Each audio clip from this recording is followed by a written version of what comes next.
Hello guys, welcome to my YouTube channel the nursing show. आशा करती हूँ कि आप सभी स्वस्थ होंगे। और जैसा कि आपको पता ही है कि जो एएनएम की सविंदा की जो एग्ज़ाम होने जा रहा था, एएनएम सविंदा है उसका एग्ज़ाम होने जा रहा था। कब? सितंबर में एग्ज़ाम होने जा रहा था 24 सितंबर को। वो अब पोस्टपोन कर दिया गया है। वो अब कब होएगा? 3 फरवरी 2024 को इसका एग्ज़ाम होने जा रहा है। तो कुछ दिन हो गए स्वास्थ्य के ठीक ना होने के कारण क्लासेस नहीं ले पाए। तो आज का हमारा मोस्ट इम्पोर्टेंट टॉपिक क्या है? एनाटॉमी से रिलेटेड ऐसे मोस्ट इम्पोर्टेंट क्वेश्चंस हैं जो आज के टॉपिक में रहने वाले हैं। तो प्लीज़ अगर हमारे चैनल पर आप नए हैं तो चैनल को सब्सक्राइब करें, और अगर हमारा वीडियो आपको पसंद आए तो वीडियो को लाइक और शेयर करना भी ना भूलें। साथ में ही एक और अच्छी इन्फॉर्मेशन है कि आपको अगर पैरामेडिकल स्टाफ से, भर्ती से रिलेटेड या कोई भी नर्सिंग से रिलेटेड एनी डाउट्स है वो क्लियर करने के लिए आपको ये व्हाट्सएप ग्रुप नंबर है, आप इसे ज्वाइन कर सकते हैं इस व्हाट्सएप ग्रुप को। तो आपको जो भी न्यू इन्फॉर्मेशन होगी सविंदा की या फिर कोई भी एग्ज़ाम्स की, आपको सबसे पहले इन्फॉर्म कर दी जाएगी। आइए दोस्तों वीडियो स्टार्ट करते हैं। तो हमारा सबसे पहला क्वेश्चंस, मोस्ट इम्पोर्टेंट क्वेश्चंस क्या है? निम्न में से ऑडिटरी ऑसिकल्स नहीं है। ऑडिटरी ऑसिकल्स, ऑडिटरी से यानी सुनने से संबंधित, ऑसिकल्स यानी छोटी, ऑसिकल्स का मतलब होता है छोटी बोन। जो छोटी बोन है उससे रिलेटेड है कि निम्न में से ऑडिटरी ऑसिकल्स नहीं है। तो हमारा इसमें राइट आंसर क्या रहने वाला है? A option malleus, B option stapes, C option incus, D option femur. तो हमारा इसमें राइट आंसर रहने वाला है कि फीमर है वो क्या है? ऑडिटरी ऑसिकल्स नहीं है। बाकी ये क्या है? ऑडिटरी ऑसिकल्स है, यानी ये बोन्स है वो छोटी बोन्स होती है, ईयर के अंदर पाई जाती है, ईयर के अंदर पाई जाती है। इसकी 2 पेयर्स पाई जाती हैं, यानी 3 जोड़े। इसके भी ये भी 2 बोन पाई जाती है, ये भी दो बोन, यानी 6 बोन होती है। टोटल 3 पेयर्स पाई जाती है।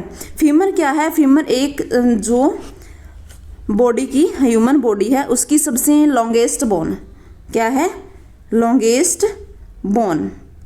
अगर बात की जाए कि ह्यूमन बॉडी की सबसे लॉन्गेस्ट बोन क्या है, कौन सी है, तो आपका राइट आंसर रहेगा फीमर। और इसमें क्या है? ऑडिटरी ऑसिकल्स नहीं है, तो इसमें भी हमारा राइट आंसर क्या रहेगा? डी।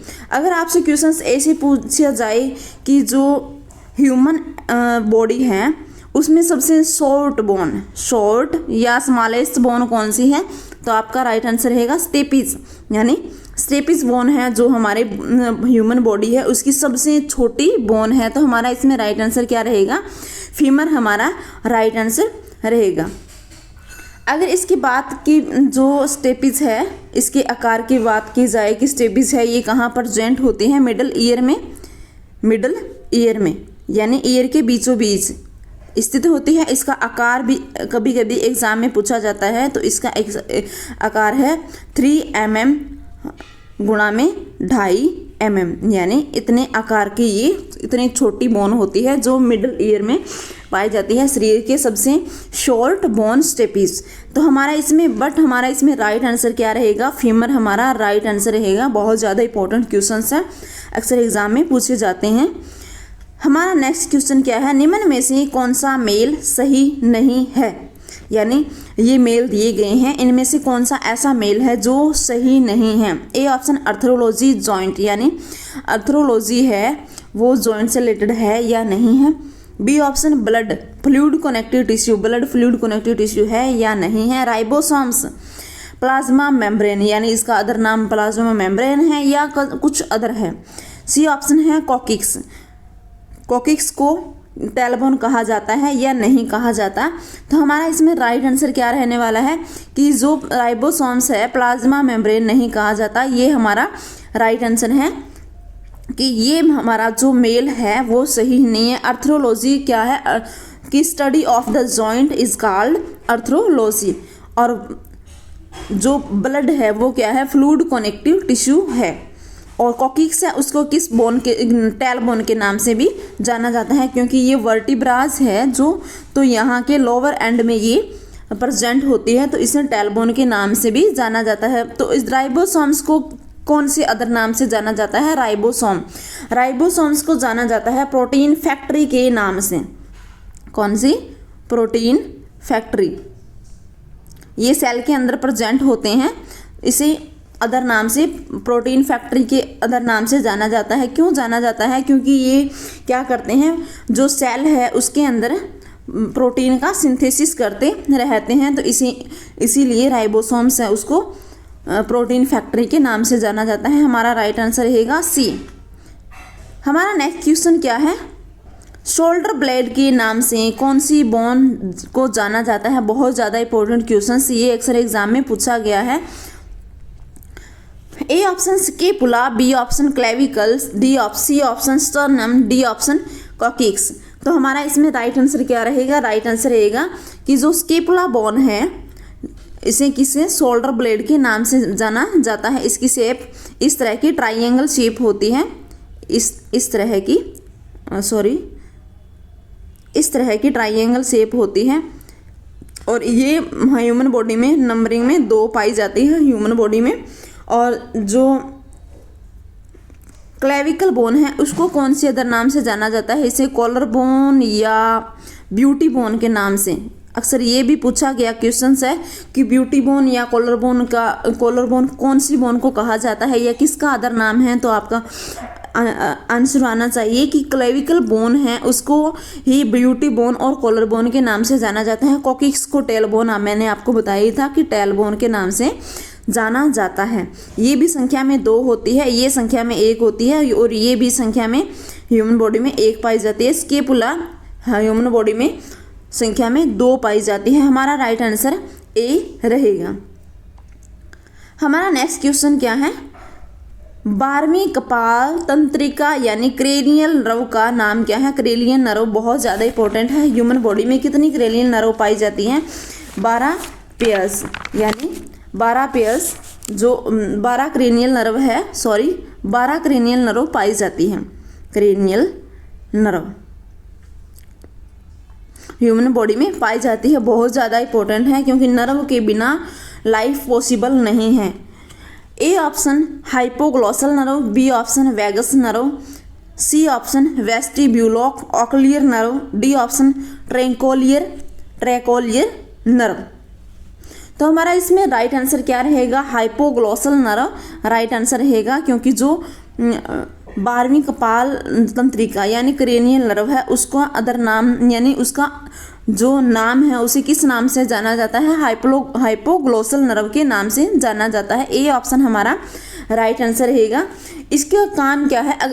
इसके जो फंक्शन है उसके बारे में भी अक्सर पूछा जाता है कि जो टंग की मसल्स है यानी जीभ की मसल्स है उसको मूवमेंट प्रोवाइड करवाना, मूवमेंट में हेल्प करना, उसकी जो हाइपोग्लॉसल नर्व है उसका काम है। वैगस नर्व है कौन सी?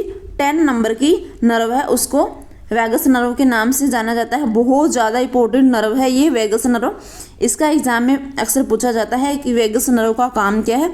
वैगस नर्व सबसे ज़्यादा इंपॉर्टेंट है, ये digestion, respiration, immune system etc में आदि में सभी वर्क है, जो भी बायोलॉजिकल फंक्शन है जो ह्यूमन है उसको लीव रहने में हेल्प करते हैं, उनके लिए सबसे इम्पॉर्टेंट वैगस नर्व सबसे ज़्यादा इम्पोर्टेंट है वैगस नर्व, क्योंकि ये सभी जो बायोलॉजिकल फंक्शंस हैं उनमें हेल्प करती है वैगस नर्व।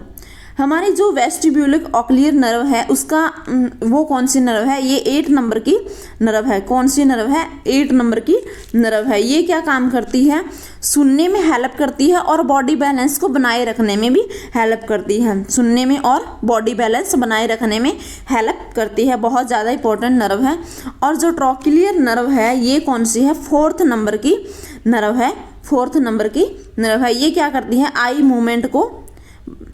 आई मूवमेंट में हेल्प करती हैं। जो आई की मूवमेंट है उसमें हेल्प कौन सी नर्व करती है? ट्रॉक्लियर नर्व हेल्प करती है। हमारा इसमें राइट आंसर ए रहेगा। बहुत ज़्यादा इंपॉर्टेंट है। जो हमारे बॉडी में पाई जाती है, 12 क्रेनियल नर्व पाई जाती है, बहुत ज़्यादा इम्पोर्टेंट है। हमारा नेक्स्ट क्वेश्चन क्या है, फीटल स्कल में कितने सूचर्स पाए जाते हैं। बहुत ज़्यादा इंपॉर्टेंट सूचर्स क्या होते हैं कि जो ह्यूमन बॉडी है उसके अंदर स्कल है या खोपड़ी है, उसमें जो इमूवेबल जॉइंट्स होते हैं उनको क्या बोला जाता है, सूचर्स बोला जाता है। ये कितने पाए जाते हैं ह्यूमन बॉडी में।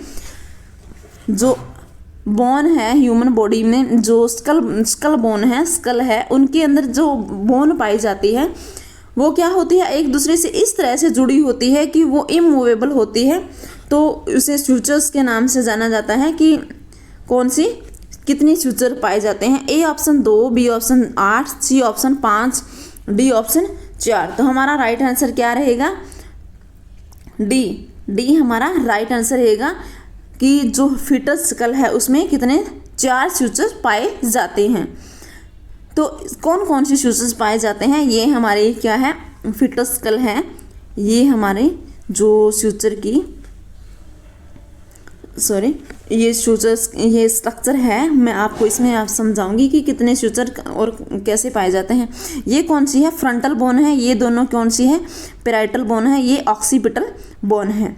तो इसमें जो ये सूचर्स पाया जाता है उसको कौन सा सूचर बोलते हैं, कोरोनल सूचर। कोरोनल सूचर ये कहाँ पाया जाता है, 2 फ्रंटल बोन के बीच में पाया जाता है। आपसे क्वेश्चन से पूछा जा सकता है कि जो कोरोनल सूचर्स है वो कौन सी 2 बोन के बीच में या कहाँ पाया जाता है, कौन सी बोन्स के बीच में पाया जाता है। तो आपका राइट आंसर रहेगा कि ये फ्रंटल, ये है कोरोनल सूचर और ये कौन सा है, फ्रंटल सूचर। तो ये फ्रंटल सूचर है, ये कौन सी 2 बोन के बीच में पाया जाता है, फ्रंटल बोन के बीच में पाया जाता है। ये कोरोनल सूचर है, ये कौन सी बोन के बीच में पाया जाता है, ये फ्रंटल और 2 पैराइटल बोन के बीच में पाया जाता है। 2 पैराइटल बोन और ये फ्रंटल बोन है, इनके बीच में कौन सा सूचर पाया जाता है, कोरोनल सूचर पाया जाता है। इस सूचर्स को कौन से नाम से जाना जाता है, सेजाइटल सूचर। कौन से सूचर्स के नाम से जाना जाता है, सेजाइटल सूचर्स के नाम से जाना जाता है। और ये सूचर्स कहाँ प्रेजेंट होता है, 2 पैराइटल बोन के बीच में प्रेजेंट होता है। एट लास्ट ये सूचर है, इसको बोला जाता है लैम्डोइड सूचर। ये भी बहुत ज़्यादा इंपॉर्टेंट है। ये सूचर्स कहाँ पाया जाता है, ये सूचर्स पाया जाता है 2 पैराइटल बोन और 1 ऑक्सीपिटल बोन के बीच में पाया जाता है। बहुत ज़्यादा इंपॉर्टेंट सूचर्स है।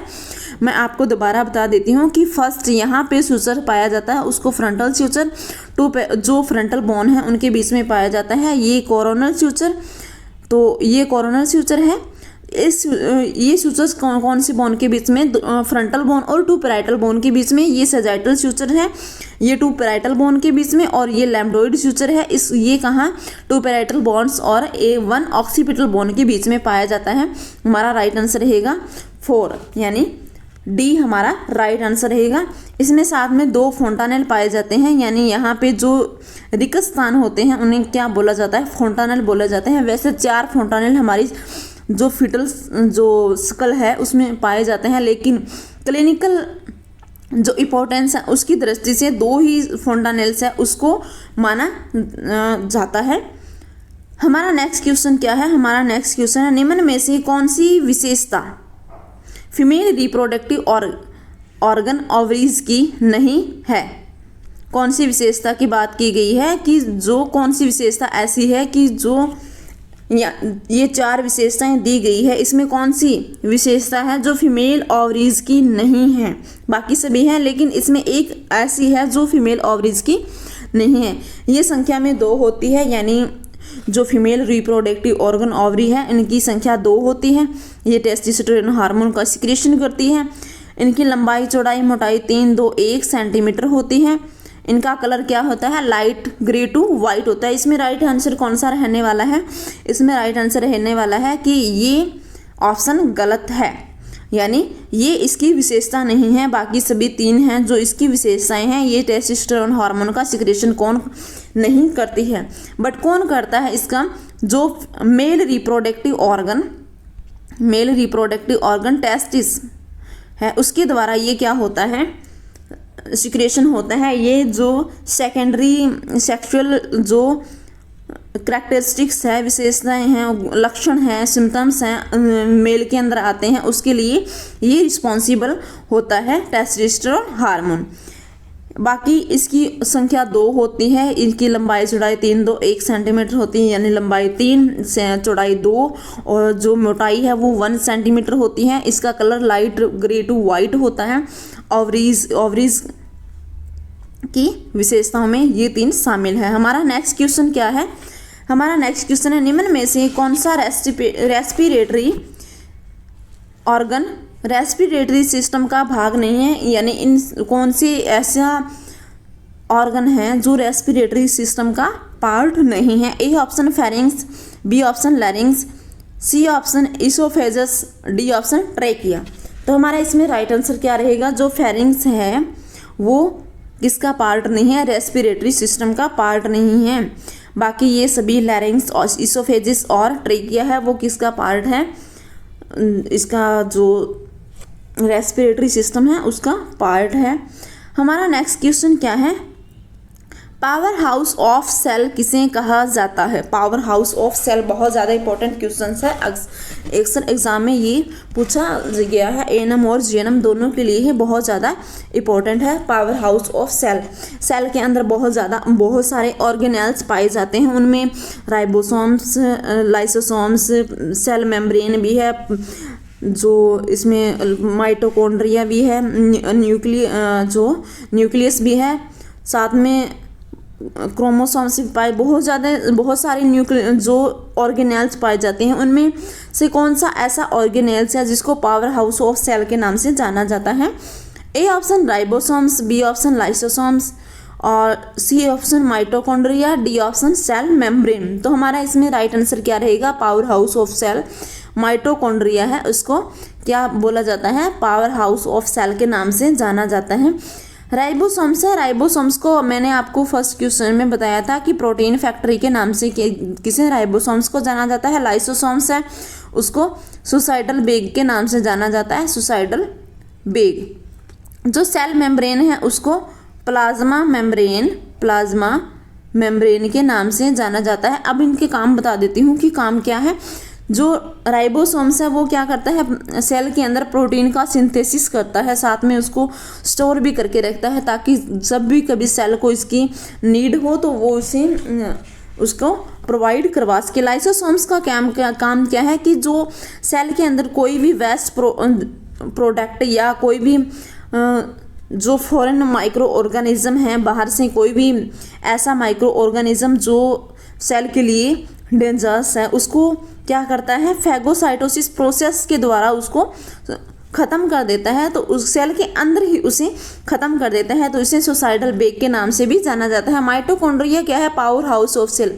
ये क्या करता है? एनर्जी है उसको क्या करता है? स्टोर करके रखता है, तो इसे पावर हाउस ऑफ सेल के नाम से जाना जाता है। मेम्ब्रेन है, ये क्या करता है कि ये सेल है तो इसकी जो बाहरी आउटर कवर होती है उसको क्या बोला जाता है? मेम्ब्रेन बोला जाता है। ये जो भी इसके अंदर फ्लूइड है, ऑर्गेनेल्स है, न्यूक्लियस है, उसको क्या करता है? कवर करके रखता है। साथ में ही सेल को क्या करता है? सेप प्रोवाइड करवाता है। प्लाज्मा मेम्ब्रेन या सेल मेम्ब्रेन बहुत ज़्यादा इंपॉर्टेंट है। इसके अक्सर जो फंक्शन है उनके बारे में पूछा जाता है, और जो अदर नाम है यानी किस नाम से जाना जाता है, किस नाम से जाना जाता है, इस प्रकार के भी क्वेश्चंस बहुत ज़्यादा पूछे जाते हैं। तो हमारा इसमें राइट आंसर क्या रहेगा? सी हमारा राइट आंसर रहेगा। हमारा नेक्स्ट क्वेश्चन क्या है? थायराइड ग्लैंड के कार्यों में शामिल है, यानी कौन सा कार्य है वो इसके अंदर शामिल है? A option production of thyroid hormone, यानी थायराइड हार्मोन है उसका सिक्रेशन करना, प्रोडक्शन करना। B option increase the rate and strength of heart beat, बहुत ज़्यादा इंपॉर्टेंट ये। C option controlling our body metabolism, हमारे मेटाबॉलिज्म है बॉडी की, उसको कंट्रोल करना भी इसका क्या फंक्शन है या नहीं है। D option all of above. तो हमारा इसमें राइट आंसर क्या रहेगा? ऑल ऑफ अबव हमारा राइट आंसर रहेगा डी। डी हमारा राइट आंसर रहेगा। बहुत ज़्यादा इंपॉर्टेंट ये क्वेश्चंस है, अक्सर एग्जाम में पूछा जाता है। एएनएम और जीएनएम दोनों के लिए ही बहुत ज़्यादा इंपॉर्टेंट है। हमारा नेक्स्ट क्वेश्चन एंड लास्ट क्या है, साइनोवियल जॉइंट के कितने प्रकार ह्यूमन बॉडी में पाए जाते हैं। हमारी जो ह्यूमन बॉडी है उसमें 3 टाइप के जॉइंट पाए जाते हैं, कार्टिलेजिनस और जैसे साइनोवियल और एक अदर और जॉइंट पाया जाता है। तो इसमें हमारा राइट आंसर क्या रहेगा कि साइनोवियल जॉइंट है उसके, ये बहुत ज़्यादा इंपॉर्टेंट जॉइंट है। तो इसमें ह्यूमन बॉडी, इसके भी कई टाइप्स पाए जाते हैं ह्यूमन बॉडी में। तो इसके कितने टाइप पाए जाते हैं, A option 7, B option 6, C option 3, D option 9। तो हमारा इसमें राइट आंसर क्या रहेगा 6, यानी बी हमारा राइट आंसर रहेगा कि 6 जॉइंट्स है वो ह्यूमन बॉडी में पाए जाते हैं। कौन कौन से जॉइंट हैं, फर्स्ट है ball and socket joint, ball and socket joint. Second कौन सा है, hinge joint, hinge joint. Third कौन सा है, ग्लीडिंग जॉइंट। फोर्थ पाइवोट, फिफ्थ कौन सा है, कॉन्डिलॉइड। और जो 6 है वो कौन सा है, सैडल जॉइंट। बहुत ज़्यादा इंपॉर्टेंट है ये साइनोवियल जॉइंट है। इसमें क्या पाई जाती है, ये कोई भी जॉइंट है वहाँ पे क्या एक कैविटी पाई जाती है और कैविटी के अंदर क्या पाई जाती है, मेम्ब्रेन पाई जाती है, उसको साइनोवियल मेम्ब्रेन बोला जाता है। और ये क्या करती है, साइनोवियल मेम्ब्रेन है इसमें ये क्या करती है, एक फ्लूइड का सिक्रेशन करती है। साइनोवियल जॉइंट में ये क्या करती है, फ्लूइड का सिक्रेशन करती है। वो फ्लूइड क्या कहलाता है, साइनोवियल फ्लूइड कहलाता है।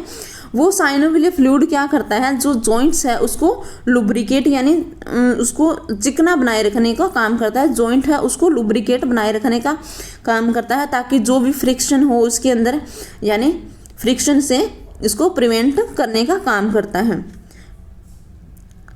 तो आज के लिए इतना ही काफ़ी। तो दोस्तों आज का वीडियो आपको कैसा लगा, अगर वीडियो अच्छा लगा तो प्लीज़ वीडियो को लाइक करें, और अगर आप हमारे चैनल पर नए हैं तो प्लीज़ चैनल को सब्सक्राइब करना भी ना भूलें। Thank you.